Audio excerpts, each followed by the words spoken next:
अब देखिए जो वैल्यू निकाली थी उसमें वीपी बराबर हमारे क्या होता है, ओमेगा अपॉन के। तो उस कंडीशन में यहां से ओमेगा बराबर हम क्या लिख सकते हैं, के इंटू वीपी लिख सकते हैं। के इंटू वीपी लिख सकते हैं। तो उस कंडीशन में हम लोगों को मालूम हो तो जो ग्रुप वेलोसिटी होती है वो क्या होती है, वीजी बराबर डेल ओमेगा अपॉन डेल के होती है। यहां से हम अगर ओमेगा का मान रखेंगे तो क्या आएगा, डेल अपॉन डेल के कोष्ठक में के इंटू वीपी। अब इसका हमें क्या करना है, अवकलन करना है। गुणा वाला नियम लगाओगे, पहले का करेंगे तो एक आ जाएगा, फिर दूसरे का करेंगे तो वहां पे डेल वीपी अपॉन डेल के आ जाएगा। तो उस कंडीशन में जो फॉर्मूला मिलेगा वो वीजी बराबर क्या हो जाएगा, vp plus k into del VP upon del की। ठीक है, ये तो किसमें, वेव कांस्टेंट के रूप में निकला। इसी प्रकार से अगर हम किसके रूप में लिखना चाहे, लैम्बडा के रूप में, तो के बराबर क्या होता है, 2 पाई अपॉन लैम्बडा। ठीक है, तो डेल ऑफ के बराबर 2 pi upon lambda square into del lambda. ये फॉर्मूला बन गया, 2 pi upon lambda square del lambda. अब यहां से इस दोनों मानों को किस समीकरण में रखना है, इस समीकरण में लिखेंगे तब हमें वीजी का मान प्राप्त हो जाएगा। किस फॉर्मेट में, वेवलेंथ के रूप में। ये किस फॉर्मेट में है, वेव कांस्टेंट के रूप में, जिसे हम तरंग संचरण नियतांक बोलते हैं। जिस दिशा में तरंग की गति हो रही है उसे हम तरंग संचरण नियतांक बोलते हैं, उससे उसको हम तरंग संचरण नियतांक के द्वारा प्रदर्शित करते हैं। उसी प्रकार से अगर हम लैम्बडा के रूप में लिखना चाहे तो ये क्या आ जाएगा, वीजी बराबर vp plus 2 pi upon lambda del of vp upon del lambda. और इस डेल लैम्बडा से आगे मल्टीप्लिकेशन में एक और टर्म कौन सी आएगी, माइनस के 2 पाई अपॉन लैम्बडा स्क्वायर। 2 पाई से 2 पाई गया, एक लैम्बडा से एक लैम्बडा गया। तो उस कंडीशन में वीजी बराबर क्या आ जाएगा आपके, वीपी माइनस ये lambda del VP upon del lambda. ये समीकरण नंबर ए। ये इक्वेशन नंबर ए आपके किसके बीच में रिलेशन प्रदर्शित करती है, इक्वेशन नंबर ए जो वो किस किस के बीच में, फेज वेलोसिटी एंड किसके बीच में, ग्रुप फेज वेलोसिटी है, ग्रुप वेलोसिटी में रिलेशन को शो करती है। के बीच में जो रिलेशन होगा वो क्या होगा, वीजी बराबर वीपी माइनस के lambda del VP upon del lambda. अब ये रिलेशन जो है, इस रिलेशन का भी क्या है, दो कंडीशन है। दो कंडीशन जो है या दो मीडियम है, उसमें इस रिलेशन का किस प्रकार से यूज होता है, या फिर ये रिलेशन है वो ग्रुप वेलोसिटी और फेज वेलोसिटी में जो रिलेशन शो करता है वो किस प्रकार से शो करेगा, वो भी हम इसके अंदर अभी बढ़ेंगे। तो देखिए आप लोगों को दो मीडियम मालूम होते हैं, दो मीडियम है, एक तो कौन सा, डिस्पर्सिव मीडियम और एक है non dispersive medium. Dispersive medium जो होता है उसको हम कौन सा माध्यम बोलते हैं, विक्षेपण माध्यम, जो कि आप कौन से के अंदर पढ़ते हो, प्रिज्म के अंदर पढ़ते हो, सात रंग विबग्योर को पढ़ते हो, वो वाला किसके अंदर आ जाता है, विक्षेपण माध्यम, या फिर आप कह सकते हो उसको डिस्पर्सिव मीडियम। उसी प्रकार से एक और मीडियम जो होता है वो कौन सा होता है, नॉन डिस्पर्सिव मीडियम, जो कि आपके किसके लिए, साउंड वेव के लिए या एयर के लिए यूज होता है। तो उन दो मीडियम के अंदर ये वेलोसिटी, ग्रुप वेलोसिटी और फेज वेलोसिटी में जो रिलेशन होता है वो भी हमें मालूम होना चाहिए।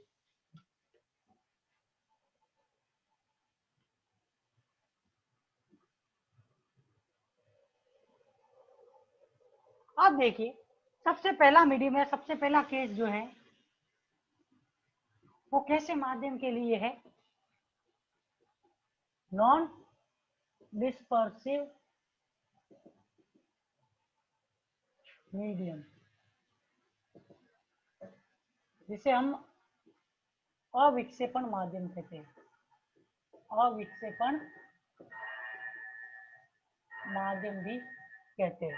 ठीक है, अब इस माध्यम में क्या होता है, जो नॉन डिस्पर्सिव मीडियम होता है उसमें क्या होता है, कोई भी कण या फिर कोई भी कण है जिससे संबंधित कोई भी तरंग जो है उसका कलाप वेग, या फिर आप ये कह सकते हो कि जो फेज वेलोसिटी है वो किसके ऊपर डिपेंड नहीं करती, वो वेवलेंथ के ऊपर डिपेंड नहीं करती। तो आप लोगों को इसमें ये ध्यान रखना है कि अगर कोई भी वेव है, जैसे कि आप एयर को देखते हो या साउंड वेव को देखते हो, तो एयर की जो गति है या फिर एक सिंगल, अगर मान लो कि एयर के रूप में एक सिंगल वेव साउंड वेव की जा रही है, तो साउंड वेव की जो वेलोसिटी हो गया, एक सिंगल साउंड वेव की वेलोसिटी वो कभी भी किसके ऊपर डिपेंड नहीं करती, वेवलेंथ के ऊपर डिपेंड नहीं करती। मतलब आप ये नहीं कह सकते हो कि वेवलेंथ जो है उसके बढ़ने के ऊपर या उसकी वेवलेंथ के घटने के ऊपर किस प्रकार से जो है वो वेलोसिटी बदल रही है, वो क्या होगी, वेवलेंथ के ऊपर डिपेंड नहीं करती। तो आप लोगों को ये ध्यान रखना है कि नॉन डिस्पर्सिव मीडियम के अंदर क्या होगा, नॉन डिस्पर्सिव मीडियम में हमेशा कला वेग या फिर फेज वेलोसिटी जो है, कला वेग किसके ऊपर डिपेंड नहीं करता, तरंग दैर्ध्य पर निर्भर नहीं करता है। या फिर आप ये कह सकते हो कि नॉन डिस्पर्सिव मीडियम जो होता है उसमें हमेशा फेज वेलोसिटी जो होती है वो क्या होती है, कांस्टेंट होती है। तरंग दैर्ध्य या वेवलेंथ के बदलने पर या घटने पे या बढ़ने पे कला वेग के ऊपर कभी भी कोई इफेक्ट नहीं पड़ता। या फिर ये कह सकते हो कि वीपी जो है वो तरंग दैर्ध्य के सापेक्ष क्या है, कांस्टेंट है। तो यहाँ से जो वैल्यू निकलती है वो क्या होती है, del VP upon del lambda बराबर 0। या फिर आप ये कह सकते हो वीपी क्या होती है, कांस्टेंट होती है। कौन से माध्यम है, नॉन डिस्पर्सिव मीडियम के अंदर क्या होगा, फेज वेलोसिटी हमेशा कांस्टेंट रहती है। और इसका एग्जांपल जो है वो क्या है, air.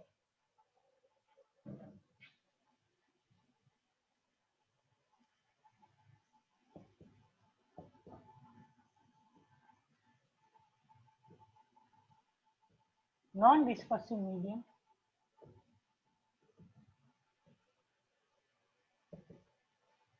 And A sound wave. सबसे सिंपल एग्जांपल है वो है साउंड वेव का, ठीक है ना। साउंड वेव के लिए जो वेलोसिटी जो है किसकी, सिंगल वेव की, वो कभी भी क्या है, तरंग दैर्ध्य के ऊपर या वेवलेंथ के ऊपर डिपेंड नहीं करती, वो हमेशा कांस्टेंट रहती है। और उसका मान अगर हम वेवलेंथ के सापेक्ष उसका आउटलाइन करें तो वो हमेशा 0 के बराबर आता है। हाँ, अब इसके अंदर देखिए कि जो एयर है वो है नॉन डिस्पर्सिव मीडियम के अंदर साउंड वेव का एक सबसे सिंपल एग्जांपल है, जो कि किसके ऊपर डिपेंड नहीं करता, वेवलेंथ के ऊपर डिपेंड नहीं करता। तो आप लोगों को ये ध्यान रखना है कि जब इस मान को आप समीकरण नंबर ए में रखोगे तो वीजी किसके बराबर आ जाएगा, वीपी के, ठीक है ना। तो आप लोगों को ये ध्यान रखना है कि जो नॉन डिस्पर्सिव मीडियम होता है या फिर अविक्षेपण माध्यम होता है उसके अंदर ग्रुप वेलोसिटी और फेज वेलोसिटी क्या होती है, एक दूसरे के समान होती है। जिस वेलोसिटी से एक सिंगल वेव गति करेगी उसी वेलोसिटी के साथ में ग्रुप ऑफ वेव भी क्या करती है, वेलोसिटी करती है। किस मीडियम के अंदर, नॉन डिस्पर्सिव मीडियम के अंदर। अब दूसरा केस जो है वो आपका कौन सा है, वो है आपके डिस्पर्सिव मीडियम। दूसरा कौन सा है, डिस्पर्सिव मीडियम, या फिर आप इसको क्या बोल सकते हो, डिस्पर्सिव मीडियम, या फिर इसको बोला जाता है विक्षेपण माध्यम।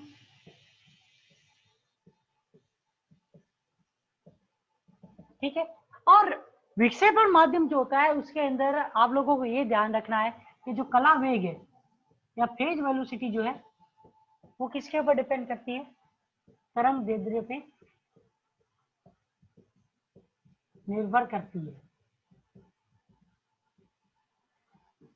मतलब तरंग दैर्ध्य के बढ़ने या घटने के ऊपर क्या होगा, ग्रुप वेलोसिटी, फेज वेलोसिटी भी क्या हो जाएगी, बदल जाएगी। तो उस कंडीशन में जो यहाँ पे जो del VP upon del lambda है वो क्या हो जाता है, नॉट इज टू 0। और उस कंडीशन में वीजी जो है वो क्या हो जाती है, लेस देन वीपी। तो आप लोगों को ये ध्यान रखना है, नॉन डिस्पर्सिव मीडियम या फिर जो आप प्रिज्म के अंदर जो 7 कलर देखते हो उस प्रकार का अगर कोई मीडियम है या फिर उस कंडीशन के अंदर अगर हम कोई भी वेव ले जिसकी वेलोसिटी जो है वो क्या कर रही है, वेवलेंथ के ऊपर डिपेंड कर रही है। इसका एग्जांपल के रूप में आप देखोगे तो एग्जांपल जो है इसका सबसे सिंपल एग्जांपल वो कौन सा है, विद्युत चुंबकीय तरंगे, जिसके अंदर आपके कौन सी आती थी, एक्स रे, गामा रे, और आपके एक आती है रेडियो वेव्स। ये सब क्या होती है, इनकी वेलोसिटी या फिर इनके अंदर जो पार्टिकल्स होते हैं वो भी किसके ऊपर डिपेंड करती है, फोटोन की संख्या के ऊपर या वेवलेंथ के ऊपर डिपेंड करते हैं। और आप लोगों को मालूम हो तो wavelength mu proportional to 1 upon lambda होता है, ठीक है। तो लैम्बडा और वेवलेंथ के बीच में भी रिलेशन होता है, फ्रीक्वेंसी और वेवलेंथ के बीच में भी रिलेशन होता है। जिसकी फ्रीक्वेंसी अधिक होती है उसकी वेवलेंथ कम होती है। तो उस आधार के ऊपर आप लोगों को मालूम हो तो म्यू बराबर क्या होता है, सी अपॉन लैम्बडा, और सी का मान क्या हो जाएगा, म्यू ऑफ इनटू लैम्बडा। तो वेलोसिटी भी जो है वो किसके ऊपर डिपेंड करेगी, म्यू इनटू लैम्बडा के ऊपर। तो उस कंडीशन में आप लोगों को ध्यान रखना है कि जो डिस्पर्सिव मीडियम है या विक्षेपण माध्यम है उसका सबसे सिंपलेस्ट एग्जांपल जो है वो विद्युत चुंबकीय तरंगें होती है, जिसमें एक्सरे और गामा रे या रेडियो वेव या लाइट वेव जो होती है वो उसकी सबसे सिंपलेस्ट एग्जांपल है, जिनकी सिंगल वेव की वेलोसिटी जो है वो क्या होगी, वो डिपेंड करती है किसके ऊपर, वेवलेंथ के ऊपर डिपेंड करती है, उसके बढ़ने या घटने के ऊपर उस वेलोसिटी के अंदर भी क्या हो जाता है, परिवर्तन होता है। तो उस आधार के ऊपर तो आप लोगों को ये ध्यान रखना है कि डिस्पर्सिव मीडियम जो होगा उसमें ग्रुप ऑफ वेलोसिटी जो होती है वो क्या होती है, फेज वेलोसिटी से कम होती है। तो ये आप लोगों को 2 नंबर के रूप में एग्जाम्पल में पूछा जाता है। क्या 2 नंबर के रूप में एक क्वेश्चन ये भी पूछा जाता है कि नॉन डिस्पर्सिव मीडियम, या फिर क्वेश्चन के अंदर ये पूछा जाता है कि नॉन डिस्पर्सिव या डिस्पर्सिव मीडियम के अंदर ग्रुप वेलोसिटी और फेज वेलोसिटी के अंदर क्या रिलेशन होता है। नॉन डिस्पर्सिव मीडियम के अंदर ग्रुप वेलोसिटी ग्रुप क्या होती है, फेज वेलोसिटी के बराबर होगी, लेकिन आप लोगों को ये ध्यान रखना है डिस्पर्सिव मीडियम के अंदर ग्रुप वेलोसिटी क्या होती है, फेज वेलोसिटी से कम होती है। ये आप लोगों को ध्यान रखना है, 2 नंबर के अंदर ये क्वेश्चन पूछा जाता है। 2 प्रकार के हम पार्टिकल पढ़ते हैं, एक तो नॉन रिलेटिविस्टिक पार्टिकल और एक पढ़ते हैं हम रिलेटिविस्टिक पार्टिकल। तो हमें ये भी मालूम होना चाहिए कि नॉन रिलेटिविस्टिक पार्टिकल और रिलेटिविस्टिक पार्टिकल है तो गति करेगा तो उस दौरान वो क्या करेगा, अपने संगत तरंगों को तो उत्पन्न करेगा ही। तरंगों को जब वो उत्पन्न करता है तो तरंगों को उत्पन्न करने के दौरान उसकी ग्रुप वेलोसिटी और फेज वेलोसिटी का उस पार्टिकल की वेलोसिटी में क्या रिलेशन है, एक तो हमें ये पता करना पड़ेगा। दूसरा हमें ये पता करना पड़ेगा कि जो नॉन रिलेटिविस्टिक पार्टिकल है वो अपने में से जो तरंग उत्पन्न कर रहा है उन तरंगों में एक सिंगल वेव का ग्रुप ऑफ वेव के साथ में क्या है, या ग्रुप ऑफ वेव है जो उसकी वेलोसिटी के अंदर क्या इफेक्ट होता है, या उन दोनों का भी आपस में क्या रिलेशन होता है वो भी हमें मालूम होना चाहिए। तो अब वही हम जो पढ़ेंगे वो कौन सी वेलोसिटी, कौन सा पार्टिकल पढ़ेंगे, नॉन रिलेटिविस्टिक पार्टिकल। देखो पूरा तो होगा नहीं, लेकिन एक रिलेशन है जो इसके अंदर 3 रिलेशन है, उन 3 रिलेशन में से एक रिलेशन तो हम अभी निकाल लेंगे, बाकी वाले 2 रिलेशन जो है वो हम क्या करेंगे, नेक्स्ट क्लास में निकाल लेंगे। अनापेक्षीय कण, अनापेक्षीय मुक्त कण के लिए कला वेग तथा समूह।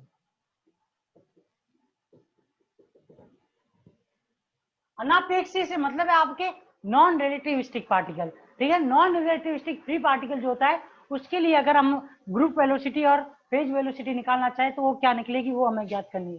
तो अगर मान लो यदि कोई v वेग से गतिशील कण की गति ऊर्जा क्या है, कि गति ऊर्जा E के तथा संवेग P हो तो उस कंडीशन में हम E के बराबर क्या लिख सकते हैं, एक तो फॉर्मूला होता है 1/2 mv², ठीक है। इस फॉर्मूले को इस फॉर्मूले में लिख सकते हैं p² अपॉन 2m के रूप में, क्योंकि आपको मालूम हो तो p बराबर mv। तो अगर 2m का अगर यहाँ पे m का हम नीचे से मल्टीप्लाई और ऊपर भी मल्टीप्लाई करेंगे तो क्या आ जाएगा, p² अपॉन 2m आ जाएगा। तो ये आ गया एक सबसे नंबर 1 फॉर्मूला, ये आ गया जो कि E के काइनेटिक एनर्जी किसके बराबर है, p² अपॉन 2m के बराबर। और डी ब्रोगली वेवलेंथ से हमने क्या पढ़ा था, डी ब्रोगली तरंग दैर्ध्य के अंदर या डी ब्रोगली तरंग दैर्ध्य जो होती है वो लैम्बडा बराबर क्या होती है, h अपॉन p। तो p बराबर क्या आ जाएगा, h अपॉन लैम्बडा। तो उस कंडीशन में ये काइनेटिक एनर्जी का फॉर्मूला क्या आएगा, E के बराबर h का स्क्वायर अपॉन लैम्बडा का स्क्वायर इंटू 2m। यहां से E के इजिकल्स टू क्या आ जाएगा, h square upon lambda square into 2m, ठीक है। और k बराबर जो होता है वो किसके होता है, 2 पाई अपॉन लैम्बडा के, तो लैम्बडा बराबर क्या आ जाएगा 2 पाई अपॉन के। तो उस कंडीशन में ये ई के जो है वो क्या आ जाएगा, ई के बराबर H square k square upon 8 pi square. ठीक है, ये क्या आ गई आपकी काइनेटिक एनर्जी का फॉर्मूला आ गया क्वेश्चन नंबर 1। अगर मान लो कि ये तो क्या है, अगर किसी पार्टिकल की वेलोसिटी के बारे में या उसकी ऊर्जा, गतिज ऊर्जा के बारे में दिया हुआ है, तो उस कंडीशन में उसकी एनर्जी का फॉर्मूला ये हो गया। अगर मान लो कि इसी प्रकार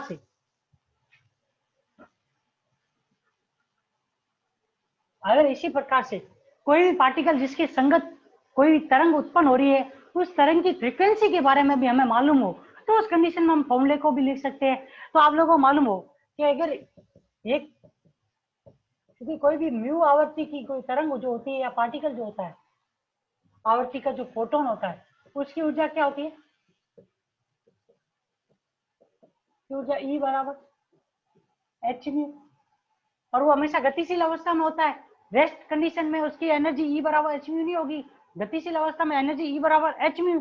और आपको मालूम हो तो रिलेशन जो होता है वन, जो फ्रीक्वेंसी का म्यू ओमेगा बराबर क्या होता है, या फिर टी बराबर जो होता है वो क्या होता है 2 पाई अपॉन ओमेगा, और 1 अपॉन टी जो होता है वो किसके बराबर होता है, म्यू के। तो यहाँ से जो म्यू बराबर आ जाएगा वो क्या हो जाएगा ओमेगा अपॉन 2 पाई।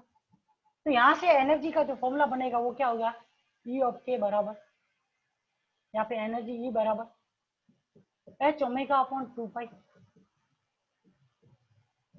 एक इक्वेशन नंबर 1 और एक इक्वेशन नंबर 2, दोनों इक्वेशन को प्रदर्शित कर रहे हैं, पार्टिकल की ऊर्जा को प्रदर्शित करते हैं। तो उस कंडीशन में इन दोनों को इक्वल करेंगे, तो यहाँ से एच ओमेगा बराबर अपॉन 2 पाई किसके बराबर आ जाएगा, h square k square upon 8 pi square. M के बराबर एच से एक एच गया, 2 पाई से ये 1 पाई और ये 4। तो यहाँ से ओमेगा बराबर क्या आ जाएगा, एच के स्क्वायर अपॉन 4 पाई। ठीक है ना। अब इसके आगे का जो है वो हम कल करेंगे इसी फॉर्मूले की सहायता से, ग्रुप वेलोसिटी और वेव और कौन सी फेज वेलोसिटी के फॉर्मूले के बारे में हमें पता चलेगा। ठीक है ना। तो इसके आगे का हम कल की क्लास में करेंगे। यहाँ पे अगर किसी को कोई प्रॉब्लम है तो वो पूछ लो मेरे को।